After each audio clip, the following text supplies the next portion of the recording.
How cold is it outside today? I find that rather cold. Me too. Hello, this is Jack from Fluency.com, and this lesson is going to give you the phrases that you need to be able to talk about the temperature in English. And I think the best way to start this off is to give you a little test to see if you can say this. There are two ways to measure temperature. The example you just saw was in Celsius, but I'll also talk about Fahrenheit in this video too. Now, we use Celsius in the UK and Fahrenheit in America. And I don't know what the other countries use, but I'll leave a comment below letting you know. Going back to the example, you'll hear people say a few things to describe what you saw. The first way is the long way, 25 degrees Celsius, 25 degrees Celsius. But you'll also hear 25 degrees, or in the right context, just the number 25. Here is a dialogue you'll hear in everyday English. It's so cold out there today. Yep, but it's going to be 55 tomorrow. It's going to be 55 tomorrow. So notice that because of the context, we know we are talking about temperature. And this is obviously in Fahrenheit, 55 degrees Fahrenheit. Like Kate and I talked about in one of our latest conversations, the weather varies greatly here. So it can be relatively warm during the day, but then very cold at night. It can be 65 degrees outside in winter, but then the next day can bring snow. Here are some other common phrases that you'll hear people say. Can you believe it's going to be 70 tomorrow? Again, we don't need to say 70 degrees Fahrenheit because it's all about the context. It's going to warm up again soon. Here is a phrasal verb, to warm up. It's going to warm up again soon. Here is another quick test. How do you say this? Again, there is more than one way to say this. You can say it's -2 or -2 degrees. It's going to be -2 later tonight. In America, you'll hear it's 2 below 0. It's 2 below 0. It's pretty cold out there today, like Siri said before. It's about 32 degrees with a wind chill, so you need to wrap up warm when you go outside. And this room in the house is one of the coldest rooms in the house. So it means that I need to use things like a space heater to warm this room up, because the general heating doesn't really affect the temperature that much. Other rooms are much warmer, but this room is a little bit chilly. So it is a little bit chilly. That is why I'm wearing this type of sweater to help me stay warm. So this room is a little bit chilly. We use chilly when it's a little bit cold. It's not when it's very cold, because when it is very cold outside, we use freezing. So imagine that the heating hasn't been on and I haven't used a space heater.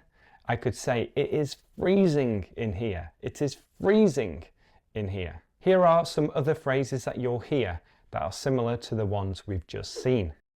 I was cold last night. I was cold last night. What we're talking about here is being cold in bed. I was cold last night. Now, this is something I might say before a football game. It's a little bit chilly, but you'll be okay. Or something similar, it's not too cold. It's not too cold, you'll be fine. And finally, it's going to get down to 21 tonight. It's going to get down to 21 tonight. This is saying that the coldest it is going to be is 21. It's going to get down to 21 tonight. A lot of what we're talking about is relative because, for example, if I say it's warm outside today, it might only be 7 or 8 degrees Celsius. But if it's in winter, this is relatively warm. And we can use comparisons here too. We can say it's a lot warmer today than it was yesterday. But we don't really say hot in winter. We only use warm. And it's the same in summer. When we are in summer, we don't say cold, it's cold outside today, or it's colder outside today. We use the word cool. It's cool today. We can go outside for a bit because it's cool today. Or it's cooler outside today than it was yesterday. Speaking of summer, let's talk about the different ways that you can describe the temperature in summer. So, funnily enough, a lot of people in the UK use Fahrenheit if it's really hot. So when it gets really hot outside, like 90 degrees, 95, or even 100 at times, people tend to use Fahrenheit. And in America, you'll hear people say, it's going to get up to 95 tomorrow. Like this is some type of warning. The highest temperature is going to be 95 degrees. It's going to get up to 95 tomorrow. And if you want to emphasize the temperature, listen to how I do it. It's going to get up to 95 tomorrow. Here are 3 other phrases that you'll hear. It's so hot outside. It's so hot outside. Again, I'm putting the emphasis on a specific word. In this case, so. It's so hot outside. If it's very, very hot, you can say it's boiling out there. It's boiling out there.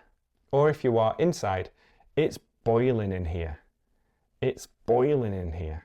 Because the weather affects what we do in our daily life, we use conditionals a lot with the temperature. Okay, so for example, I can say this: we won't go trick-or-treating if it's too cold. We won't go trick-or-treating if it's too cold. Or I'll wear that warm costume if it's really cold outside.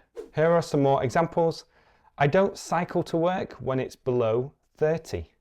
I don't cycle to work when it's below 30. I don't think everyone will turn up if it's that cold.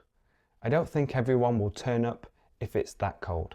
Let's go to the pool tomorrow if it's going to be hot.